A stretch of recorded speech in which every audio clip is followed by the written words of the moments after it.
سيدنا محمد وعلى آل سيدنا محمد. أعوذ بالله من الشيطان الرجيم. بسم الله الرحمن الرحيم. الحمد لله رب العالمين والصلاة والسلام على سيد المرسلين وعلى آله وصحبه أجمعين. رب اشرح لي صدري ويسر لي أمري wahlul 'uqdatam min lisani yafqahu qawli. Subhanaka la ilma lana illa ma 'allamtana innaka antal alimul hakim. Wala haula wala quwwata illa billahil aliyyil azim. Kitab Fathul Mu'in, muka surat 60, petok yang kedua daripada bawah.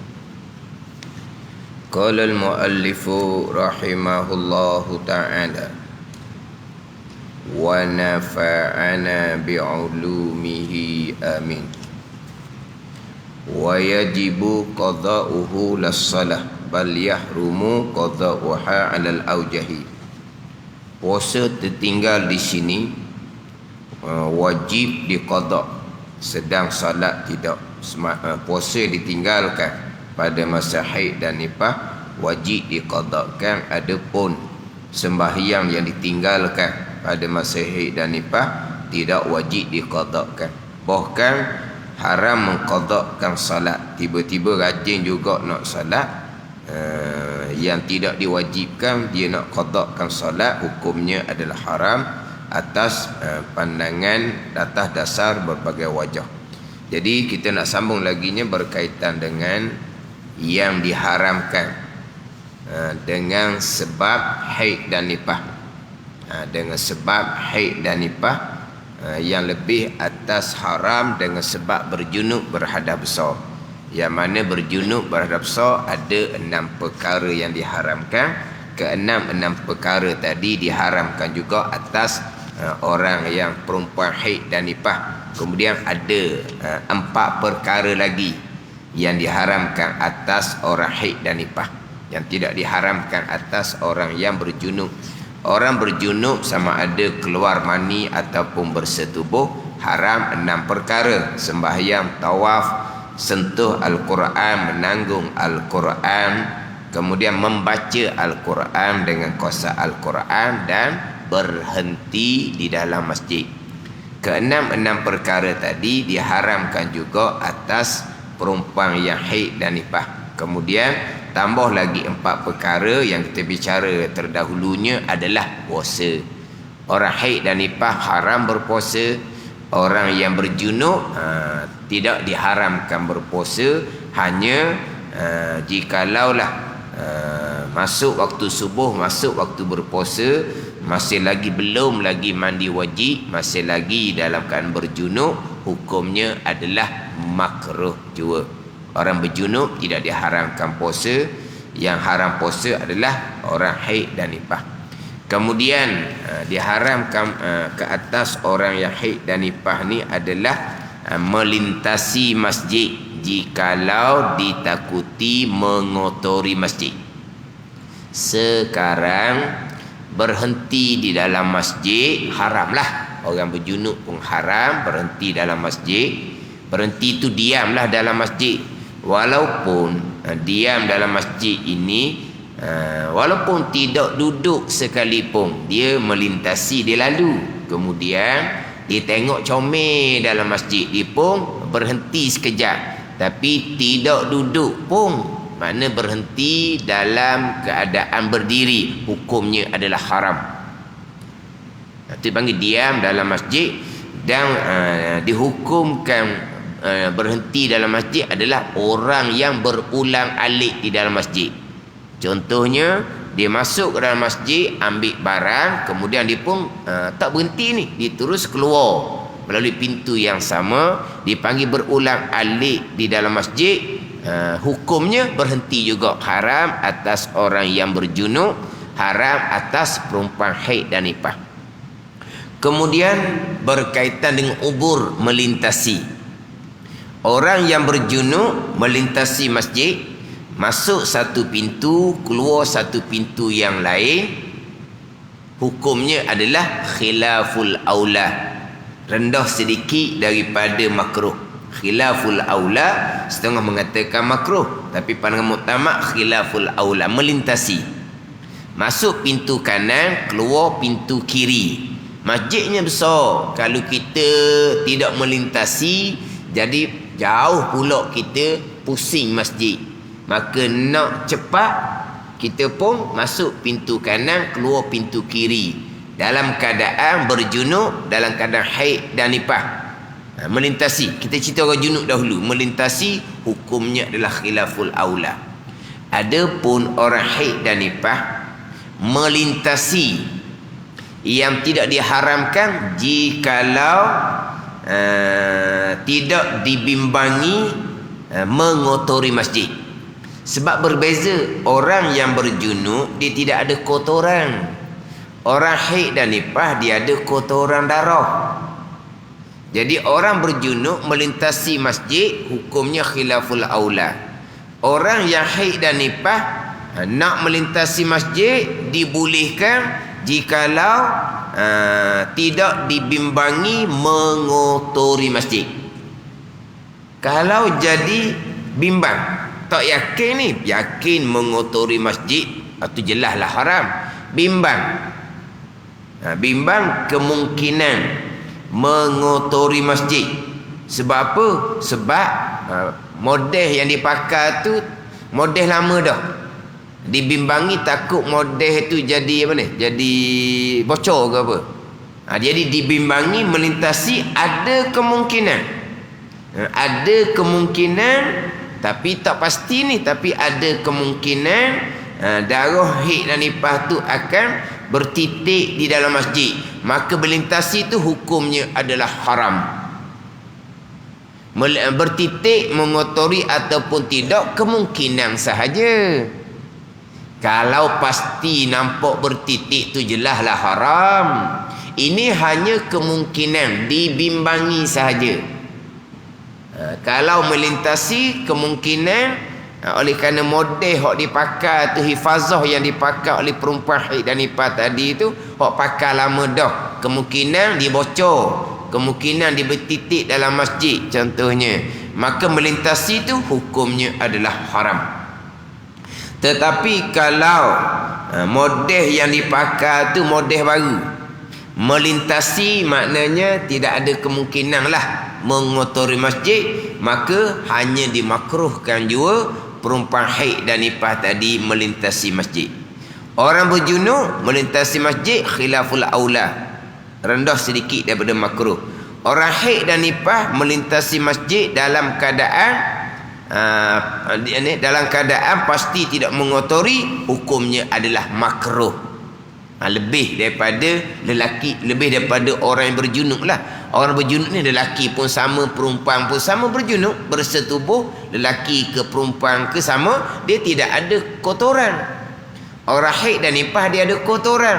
Jadi walaupun pasti tidak mengotori masjid, tetapi maknanya di perempuan tu ada najis, ada kotoran, iaitu darah. Maka melintasi itu hukumnya adalah makruh. Orang berjunub melintasi hukumnya khilaful aula, rendah sedikit larangan nak banding dengan makruh, sebab orang berjunub tidak ada kotoran.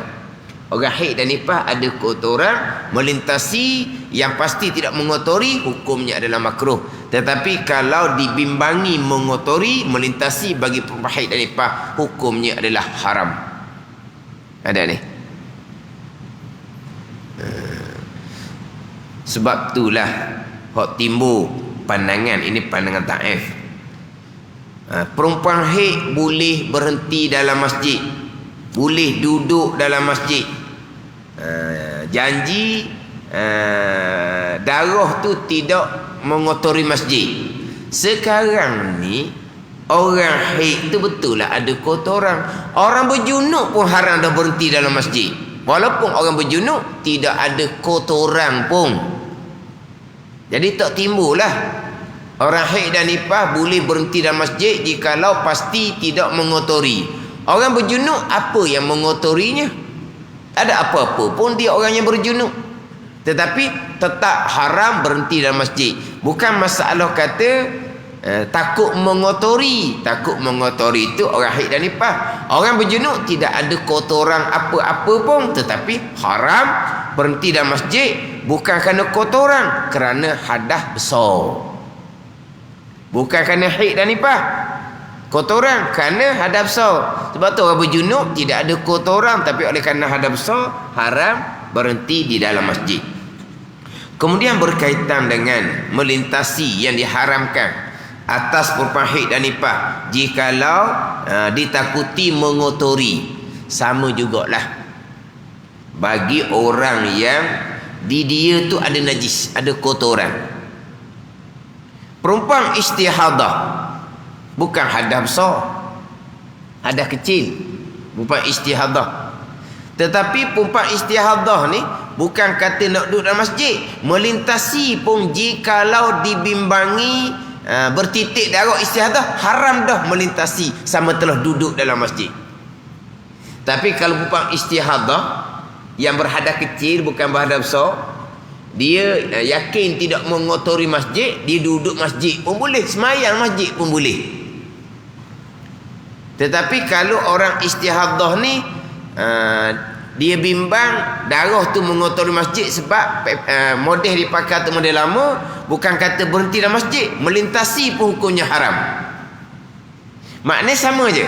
Kalau ada kotoran di kita, kalau kita masuk masjid, kita melintasi sahaja, sama telah kita duduk dibimbangi menajiskan masjid, hukumnya haram kita melintasi dan masuk ke dalam masjid. Contohlah kita kata kita ni salisil baul, mana kita kencing dedas. Jadi kita kencing dedah ni, kita ada penutup untuk memastikan air kencing tu tidak bertitik. Tetapi penutup kita tu pakai lama dah. Kita nak masuk masjid ni, nak ambil barang ke apa contoh, kita bukan berhadap besar, hanya kencing dedah saja. Tapi kita bimbang air kencing tu mungkin akan bertitik. Sebab apa? Sebab penutup yang kita pakai tu penutup lama dah contohnya. Haram kita masuk masjid. Sebab apa? Sebab dibimbangi menajiskan masjid. Begitu juga di kita ni ada darah. Kita kena darah pacak, 2-3 lubang kena. Ikat dah. Tapi gitulah kadang-kadang. Kalau sekarang ni mungkinlah dia ada plaster yang boleh memastikan darah tu tidak menajiskan masjid. Kalau kita dulu-dulu lah, kita dulu-dulu ni ikat kain je, kadang-kadang kain tu gelosor jatuh. Jadi sekarang ni di kita ada beberapa tempat di betih kitanya bekas pacak gigi. Kita masuk masjid ni nanti kan bertitik darah pacak dalam masjid ni, bimbang mengotori masjid seumpama tu, haram kita masuk masjid. Ada ni. Ini bicara perempuan istihadah nak melintasi saja ni. Haram jikalau dibimbangi darah tu mengotori masjid. Sama juga darah-darah najis yang lain. Atau masuk darah hak pacak tu najis. Tapi kalau kita boleh plaster molek, memang kita boleh pastikan bahawa tidak akan mengotori masjid, bolehlah kita masuk dalam masjid dan berjemaah di dalam masjid. Ada ni. Tapi kalau kita rusing, kita bimbang, masuk masjid ni boleh ni, nanti kan darah pacak ni kan, nanti kan keluar kan, mengotori masjid, maka diharamkan kita masuk masjid. Sama telah kita nak diharamkan kita berhenti dalam masjid, sama telah kita nak melintasi masjid. Kalau kita bimbang sebab di kita tu ada benda najis. Di kita ada benda najis. Hak ni hak dibimbangi ni, bukan hak diyakini mengotori masjid. Hak diyakini sama telah lah. Hak ni hanya dibimbangi, tak boleh dah masuk dalam masjid. Tapi ini bicara perempuan istihadah, perempuan haid, perempuan nifas nak melintasi. Boleh. Syaratnya pasti tidak mengotori. Tapi kalau bimbang mengotori, melintasi hukumnya haram atas perempuan haid dan perempuan nifas. Kemudian diharamkan atas perempuan haid dan nifas. Dia hak kita bicara sebelum daripada ni, haram atas perempuan haid dan nifas. Dua perkara ni haram dengan sebab haid dan nifas.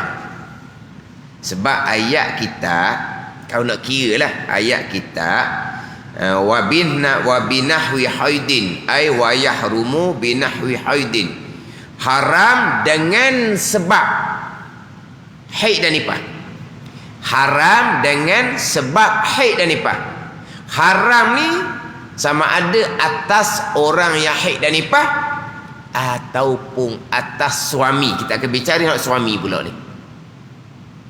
Haram dengan sebab haid dan nifas. Yang kita bicara sebelum ini haram dengan sebab haid dan nifas, haram atas diri perempuan. 8 perkara. Sembahyang, tawaf, sentuh Al-Quran, tanggung Al-Quran, membaca Al-Quran dengan qasa Al-Quran, berhenti dalam masjid, berpuasa, melintasi masjid jika dibimbangi mengotori. Jadi 8 ni haram dengan sebab haid dan nifas atas orang perempuan tu. Ada pun ambil kesedapan antara pusat dan lutut perempuan yang sedang haid dan nifas, haram atas orang yang ambil kesedapan, sama ada suami ataupun isteri ataupun kedua-dua.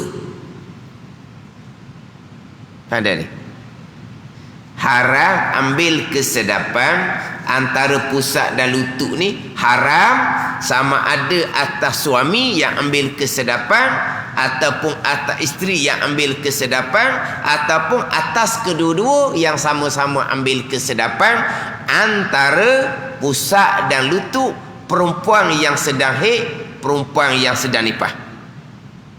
Perempuan yang sedang haid, perempuan yang sedang nifas. Antara pusat dan lutut perempuan tu, bukan antara pusat dan lutut suami. Antara pusat dan lutut suami tidak haram. Sebab antara pusat dan lutut suami tak ada haid nifas di situ. Yang haramnya adalah antara pusat dan lutut isteri yang sedang haid dan sedang nifas. Antara. Adapun pusat dan lutut tak haram. Kalau dikorek pusat tak apa. Kalau dia getel lutut tu tak apa. Yang haramnya antara pusat dan lutut ambil kesedapan, sentuh, jamuh, gosok tanpa berlapik, walaupun tidak ada syahwat sekalipun. Apa makna ambil kesedapan antara pusat dan lutut ni? Sentuh, jamuh, gosok tanpa berlapik, walaupun tidak ada syahwat sekalipun, hukumnya haram. Itu maksud ambil kesedapan antara pusat dan lutut perempuan yang sedang haid, perempuan yang sedang nifas. Adapun kalau berlapik, maka hukumnya tidak haram. Tidak sentuh antara pusat dan lutut, hanya tengok saja pun tidak haram. Yang haram sentuh, jamuh, gosok antara pusat dan lutut tanpa berlapik, hukumnya haram, walaupun tidak ada syahwat sekalipun. Ini jumhur. Jumhur kebanyakan mazhab Syafi'i, mazhab Hanafi dan mazhab Maliki. Adapun mazhab Hambali, sentuh antara pusat dan lutut hukumnya adalah makruh juga. Sebagaimana pandangan dalam mazhab Syafi'i kita, pandangan Imam Nawawi dalam kitab Majmu', dalam kitab Tahqiq, sentuh antara pusat dan lutut perempuan yang sedang haid dan nifas hukumnya adalah makruh juga. Yang haram adalah bersetubuh. Itu pandangan Imam Nawawi dalam kitab Majmu', dalam kitab Tahqiq, mengatakan bahawa tidak haram sentuh antara pusat dan lutut isteri yang sedang haid dan nifas, hanya makruh juga. Yang haram hanyalah bersetubuh. Tapi pandangan muktamad dalam mazhab Syafi'i, pandangan mazhab Maliki, Hanafi, bukan bersetubuh saja haram, sentuh, jamuh, gosok antara pusat dan lutut tanpa berlapik, hukum haram dah. Bersetubuh lagilah haram, sentuh antara pusat dan lutut pun haram dah. Hak Nabi sallallahu alaihi wasallam kata, laka ma fawqal izar. Hak harusnya barang yang di atas daripada hak pakaian tu. Pakaian ni rolik yang antara pusat dan lutut. Hak lain di pusat dan lutut saja yang boleh sentuh, yang boleh jamah. Antara pusat dan lutut, tu hukumnya adalah haram. Hak ni haram atas siapa ni? Atas yang ambil kesedapan. Suami yang dijamah, suami haram. Suami dak cara isteri yang dia ambil peha dia pergi jamuh di laga di suami dia, maka isterinya haram. Kalau kedua-dua bekerjasama, kedua-dua haram. Ada ni. Haram dengan sebab haid dan nifas. Haram atas orang yang ambil kesedapan sentuh, jamuh, gosok antara pusat dan lutut tanpa berlapik. Haram atas siapa? Atas yang melakukan. Yang ambil kesedapan suami ataupun isteri ataupun kedua-dua. Itu yang ke-9. Yang terakhir haram cerai. Hak ni haram dengan sebab haid dan nifas. Haramnya atas suami yang menceraikan. Isteri tak ada haram, suami yang menceraikan. Sebab tu kata 10 perkara ni diharamkan dengan sebab haid dan nifas. Haram tu atas perempuan kebanyakannya. Adapun cerai ini haram atas suami yang menceraikan isteri dalam keadaan haid dan nifas. Haram atas suami yang menceraikan. Lepas tu dipanggil haram dengan sebab haid dan nifas. Hak kebanyakannya haram atas diri perempuan tu sendiri. Ambil kesedapan haram kepada yang ambil kesedapan, sama ada suami, sama ada isteri ataupun kedua-dua. Adapun yang terakhir ni haram cerai, haram atas suami menceraikan isteri yang sedang haid dan sedang nifas. Sebab apa haram? Sebab menyebabkan jadi iddah perempuan yang diceraikan tadi ni, iddah dia jadi panjang. Iddah dia akan jadi panjang. Dan juga kerana menyalahi perintah Al-Quran. Quran memerintahkan iza talaqtumun nisa fatallikuhunna liiddatihinna. Apabila mencerai oleh kamu akan perempuan, maka hendaklah kamu mencerai akan perempuan tadi ni bagi iddah mereka. Biar cerai tu mereka boleh bilang iddah lalu dah. Cerai macam mana ke iddah lalu dah? Cerai dalam suci, maka sudah boleh dikira iddah. Kalau cerai pada masa haid belum kira iddah lagi. Cerai tu sah, tapi iddah 3 kali suci belum lagi dibilang. Sebab iddahnya adalah 3 kali suci. Kalau cerai pada masa suci, iddah sudah bermula. Cerai sekejap je, sejam 2 jam, kedatangan haid yang pertama, sudah dapat 1 suci. Tunggu 2 suci lagi, cukup 3. Tapi kalau cerai pada masa haid, maka tak bilang lagi 3 suci. Cerai itu sah, cuma iddahnya belum dikira. Sebab 3 kali suci, maka masa diceraikan tu masa haid. Kalau kata haid tu 5-6 hari, mana 5-6 hari ni masa berjalan, tapi iddah 3 kali suci belum lagi dimulai. Bila mulainya? Lepas 4-5 hari haid, kering haid, barulah bermulanya suci kali yang pertama. Tunggu 3 kali suci, barulah iddahnya habis. Jadi panjang iddah. Sebab itulah diharamkan suami menceraikan isteri dan keadaan haid dan nifas. Sebab jadi panjang dia punya iddah dia. Ada ni. Tapi haram cerai isteri yang dalam keadaan haid ni, isteri yang sudah disetubuhi. Isteri yang sudah disetubuhi lah. Maknanya perempuan tu sudah mautu'ah dia panggil. Perempuan yang sudah disetubuhi. Adapun kalau nikah sahaja, belum sempat bersama, berkelahi, suami pun aku cerai, bersama pun belum ni, belum bersama ni, kebetulan masa diceraikan tu perempuan tu dalam haid, tidak haram sebab tidak ada iddah. Ada ni, tidak ada iddah. Sekarang haram cerai pada masa haid kerana panjang iddah. Adapun isteri yang diceraikan dalam keadaan haid tapi belum bersama, cerai sahaja sudah tak ada iddah. Sebab belum bersama. Yang isteri ni pula boleh nikah dengan mana-mana lelaki serta merta. Yang suami ni pula nak rajak tak boleh dah. Nak balik perempuan tu kena akad nikah baru, mas kahwin baru. Sebab iddahnya tidak ada. Sebab belum bersama. Jadi kalau belum bersama, iddahnya tidak ada bila diceraikan.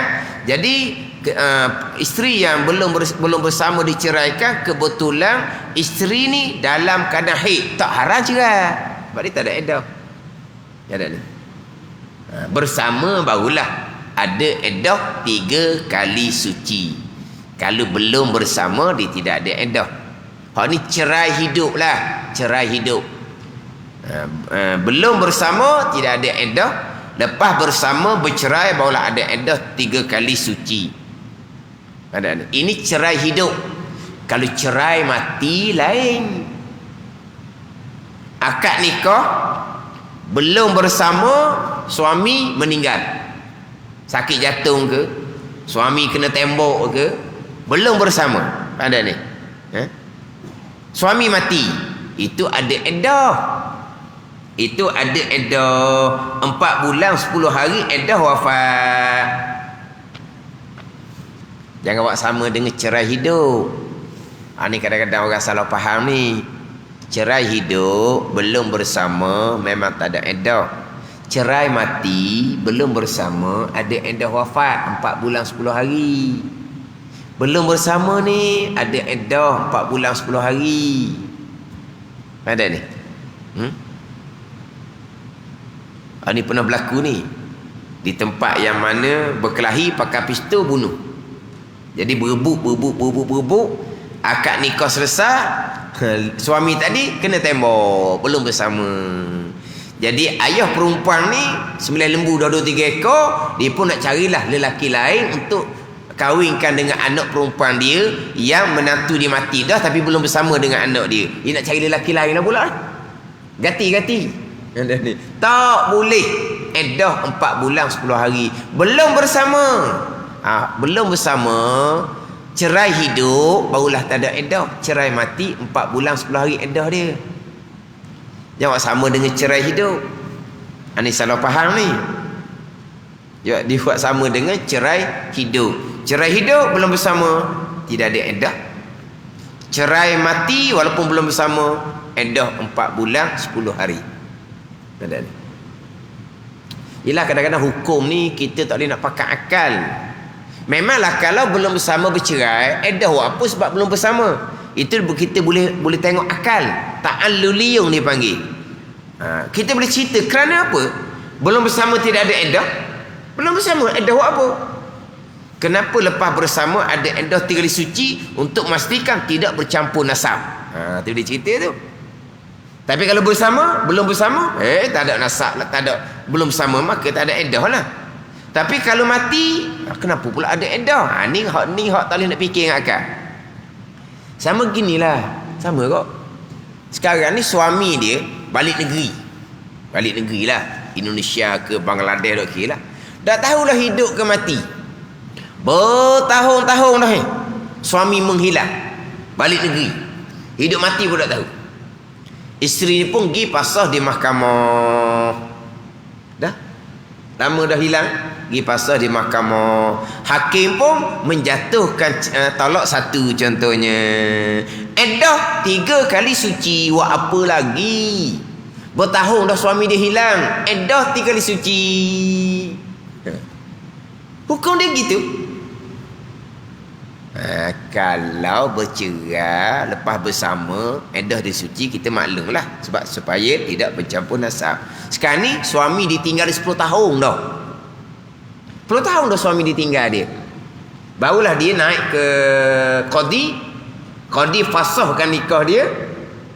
Kena tunggu pula 3 kali suci. Tunggu apa situ? Tak sedut tanyalah, itu hukum.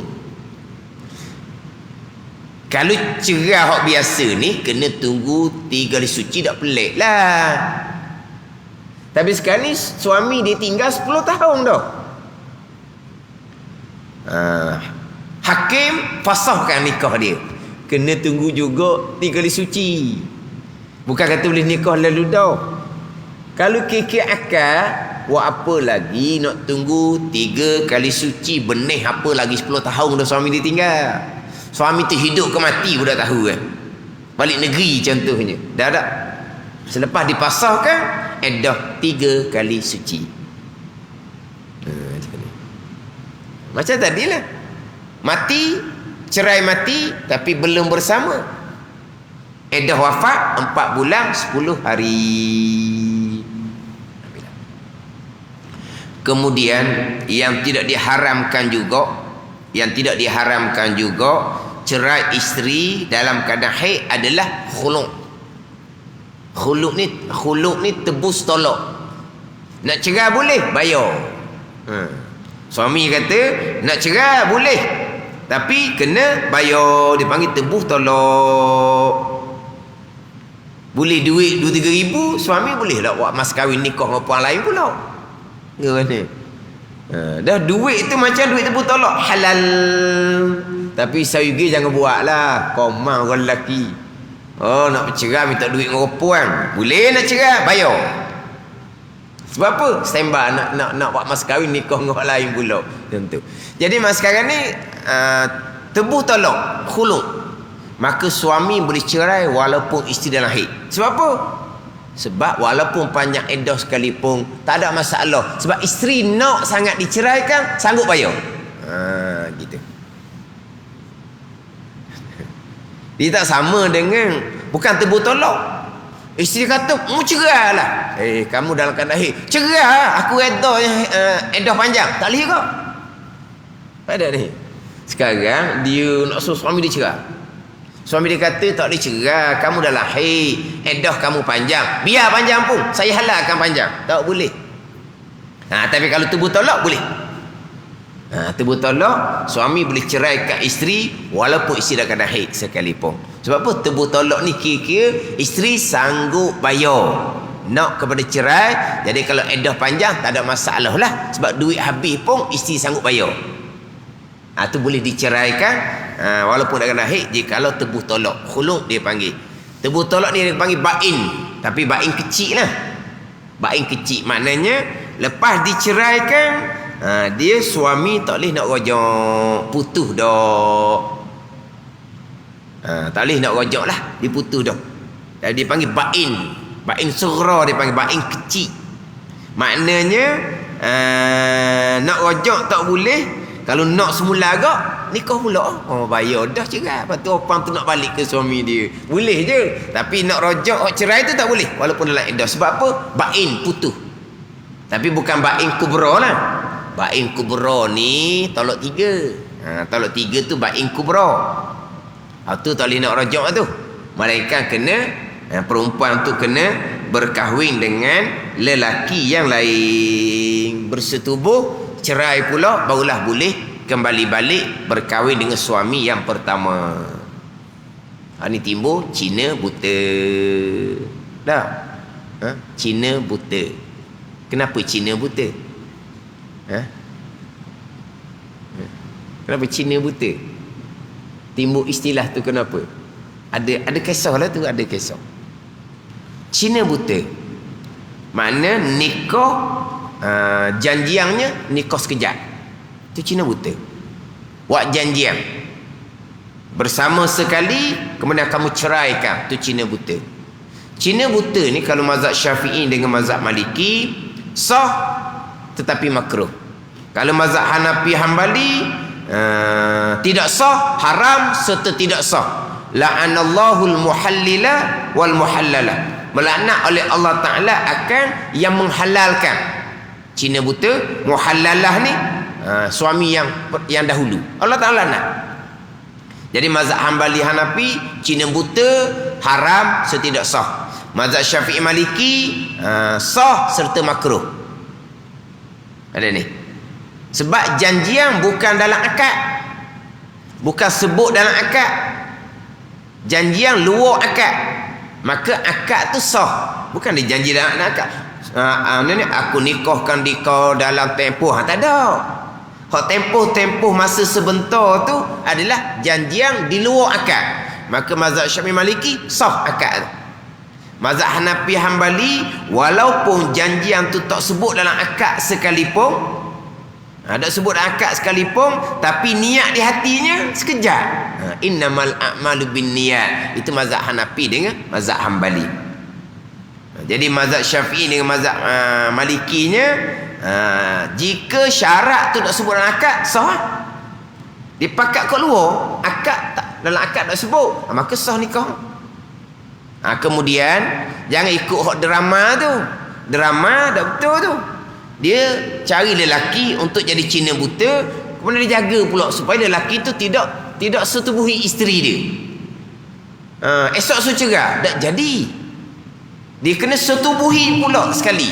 Baru cerai, barulah boleh menikah dengan suami dia semula. Kalau hanya nikah saja, tidur bersama saja, esok cerai, bersetubuhnya tidak boleh kembali balik pada suami yang pertama. Dia kena setubuhi.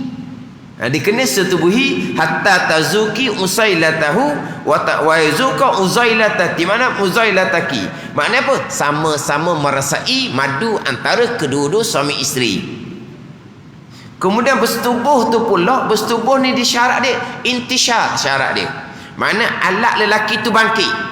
Bukan alat lelaki tu hok mati pucuk. Hok hanya dia tebang-tebang, tolok-tolok dengan tangan. Tu tak jadi tu.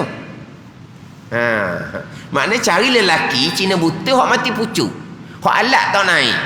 Kemudian dia pun tebang-tebang lah alat tu. Pakai tangan biar jadi masuk dalam tu. Tak jadi. Syarat kena intishar. Mana apa? Alat tu bangkit. Bersetubuh, lepas tu cerai, barulah boleh berkahwin balik dengan suami yang asal. Ada ni. Maknanya lepas cerai, lepas suami dicerai tolak 3, nak berkahwin dengan suami yang baru ni kena tunggu 3 kali suci. Lepas berkahwin cerai pula kena tunggu 3 kali suci. Gitu lama juga masa dia. Ada ni. Lepas daripada dia berkahwin dengan suami yang kedua tu, suami kedua tak mau cerai. Hak dia, apa masalahnya? Dia tak mau cerai. Isteri tu pun tak mau dah dengan suami pertama cerai dia 3 kali tu. Tak mau dah. Kissing ke? Kissing lah. Suami pertama cari lelaki tu upah duit. Jadi suami kedua ni boleh duit dan boleh isteri. Tak ada masalah. Ada ni. Lepas tu cari hak buta tu. Takutlah kuat lari orang kali. Tu cari hak buta. Dia apabila ni cerai tolak 3, kemudian perempuan tu berkahwin dah dengan lelaki lain, lepas tu bercerai pula balik pada suami pertama, maknanya tolak dia tinggal kosong lah. Tolak tinggal kosong. Dia tak sama dengan gini. Dia cerai tolak 1, cerai tolak 2. Ini kita cerita bab tolak malam ni. Cerai tolak 1, cerai tolak 2. Lepas daripada cerai tolak 1, cerai tolak 2 tu tambur dah. Serik dah. Jadi isteri pun tambur dah nak kahwin dengan lelaki lain. Lelaki pun tak apalah, dia pun cari perempuan lain.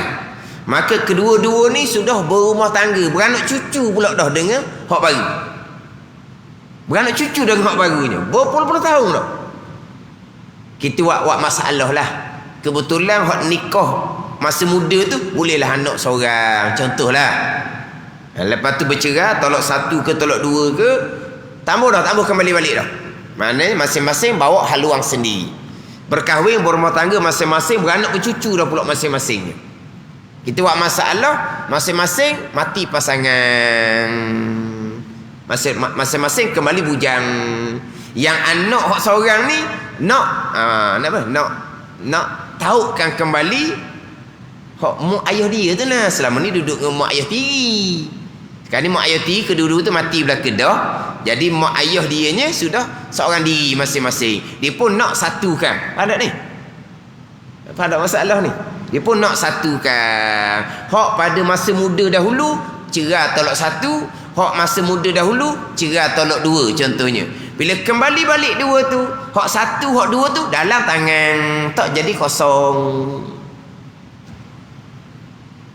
Kalau dia cerai tolak tiga, kemudian masing-masing bawa haluan, lepas tu dinikah balik pula kemudian kosong. Tapi kalau dia cerai tu tolak satu tolak dua, kemudian bawa haluan masing-masing, puluh-puluh tahun beranak bercucu dah dengan pasangan lain, kemudian barulah kembali balik pula berkahwin. Hak tolak satu pada masa muda ataupun tolak dua pada masa muda tu dalam tangan.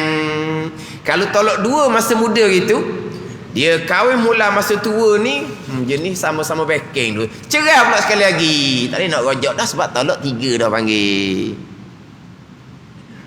Jangan ingat lepas berumah tangga dengan pasangan baru tu, dengan pasangan lama ni tolak satu tolak dua, kalau kembali balik jadi kosong, tidak. Hak tolak satu ataupun dua tu dalam tangan. Kan? Ingat jadi kosong. Puluh tahun dah ni berumah tangga, beranak bercucu dah. Dah dia kembali balik kahwin dua tu, tolak satu dalam tangan. Kalau tolak dua dalam tangan. Tolak sekali lagi, tadi orang jawab dah lah, kena Cina buta. Dah ni. Cina buta tu hak bain kubra, hak saya sebut tadi kholak bain kecil.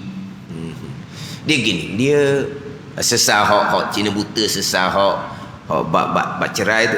Dia gini, dia kalaulah walaupun 3 kali suci ni mazhab Syafi'i.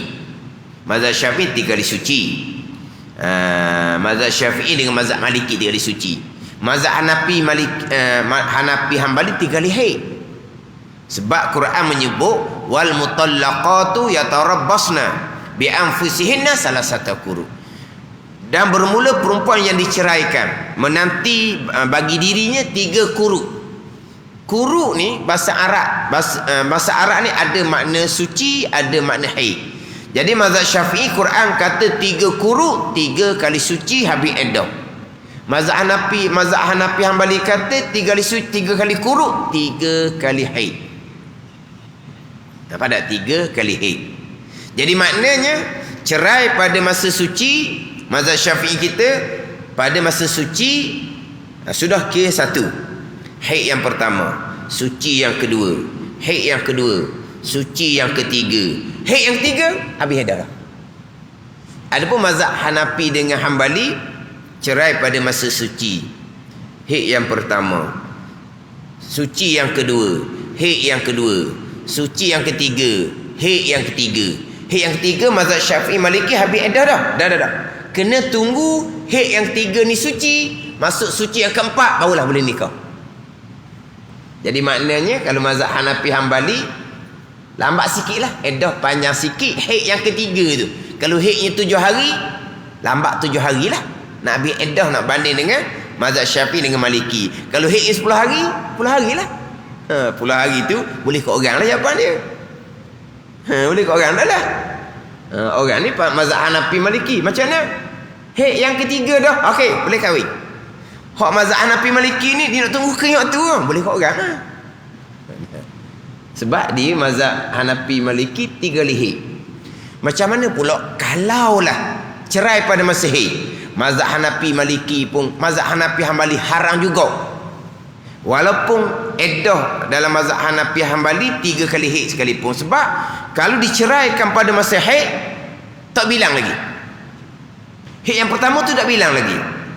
Suci yang pertama, haid yang kedua baru panggil haid yang pertama, suci yang kedua, haid yang ketiga baru panggil haid yang kedua, suci yang ketiga, haid yang keempat tu barulah haid yang tiga. Kena tunggu suci waktu barulah habis iddah. Panjang jugalah. Walaupun cerai pada masa haid, sebab tu haram juga cerai pada masa haid. Walaupun mazhab Hanafi, mazhab Hambali 3 kali haid. Sebab kalau cerai pada masa haid belum lagi dimulai bilang iddah, walaupun pada masa haid. 3 kali haid ni dibilang bila? Haid yang kedua tu baru bilang haid yang pertama. Haid yang keempat tu baru bilang haid yang ketiga. Kering haid yang keempat tu barulah habis iddah. Haid yang pertama yang pada masa cerai ni tak kira iddah juga. Makna apa? Panjang juga iddah. Sebab itulah haram juga mazhab Hambali, Hanafi ceraikan isteri pada masa haid dan nifas. Sebab apa? Panjang iddah. Kalau cerai pada masa hukumnya haram, dia panggil tolak bid'i. Dia ada tolak sunni. Tolak sunni macam mana? Cerai bukan pada masa haid, cerai pada masa suci, cerai pada masa hamil. Cerai pada masa hamil pun tak haram. Iddahnya habis dengan bersalin. Cerai pada masa hamil itu pun tolak sunni, dia tidak ada iddah. Cerai isteri yang sudah putus haid contohnya, itu pun tolak sunni dia panggil. Dia tak ada haid kan, dia sudah putus haid, maka iddahnya fa'iddatuhunna salah satu ashur. Tuhan kata iddah perempuan yang putus haid tadi ni yang diceraikan oleh suami 3 bulan. Yang ada haid cerai bersama dah 3 kali suci. Kemudian kalau perempuan yang diceraikan ni haid dia tak ada, putus dah 3 bulan. Kalau cerai mati 4 bulan 10 hari. Iddah wafat dia panggil. Tu kena ngaji jugalah bab iddah ni, bab iddah, bab tolak. Dalam furu', dalam rubu' munakahat. Kena ngaji juga.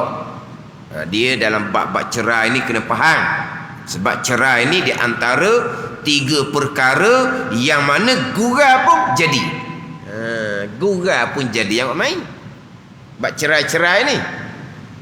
Ni kadang-kadang orang jenis tak ada hukum hakam, hari-hari bercerai. Tok laki dia cerai hari-hari. Allah kata, lepas tu kembali balik cerai pula, kembali balik cerai pula. Oh, tak ada hukum. Ada seumpama tu. Ada kena ngaji bab ni. Bab-bab cerai ni bergurau pun jatuh. Jawab mamai. Cerai pula hak mana, hak lapah yang soreh, mana lapah hak kinayah. Itu kena ngaji tu. Sebab nak berkait dengan kehidupan dalam berumah tangga. Jadi selesai kita perkara yang ke-10 yang diharamkan dengan sebab haid dan nifas, iaitu suami menceraikan isteri. Kita pun masuk ke tajuk baru, wat-taharatus saniyatu al-ghuslu. Taharah yang kedua mandi, yakni mandi wajib. Taharah yang pertama di muka surat 17. Itu taharah yang pertama, muka surat 17. Ini wat-taharatus saniyatu. Taharah yang kedua.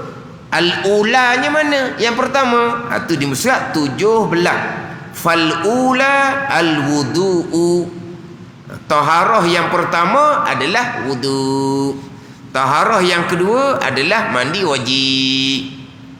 Yang mana suci daripada hadas kecil, suci daripada hadas besar adalah syarat sah sembahyang yang pertama daripada 5 syarat. Jangan kita lupa umbi bicara kitanya.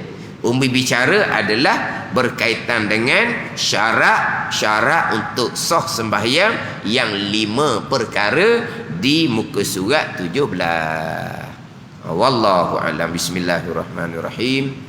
Alhamdulillahirabbil alamin, wassalatu wassalamu ala sayyidil mursalin wa ala alihi washabbihi ajma'in. Allahumma iftah alaina futuhal arifin.